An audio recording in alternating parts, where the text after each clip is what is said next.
আল্লাহ বলে, এই বানি আদম, লাউ আন্না আউওয়ালাকুম ওয়া আখিরাকুম ওয়া ইনসাকুম ওয়া জিন্নাকুম কামু আলা সাঈদিন ওয়াহিদ। এই বানি আদম, তোমরা সবাই মিলে বিশাল মরুভূমিতে দাঁড়িয়ে যদি আমি আল্লাহর কাছে চাইতে শুরু করো, আল্লাহ এটা দাও, ওটা দাও, এটা দাও, ওটা দাও, তোমার যার যা লাগে আমি আল্লাহ সবও যদি দিয়ে দেই, আমি আল্লাহর ধনভাণ্ডারের 1 ইঞ্চিও কমবে না।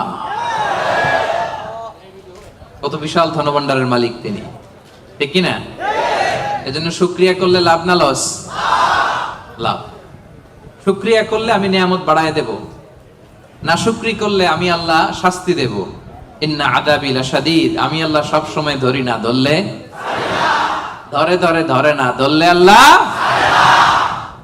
সব সময় ধরে না, ধরলে ছাড়ে না। এজন্য শুকরগুজার হবেন, কমপ্লেইন করবেন না।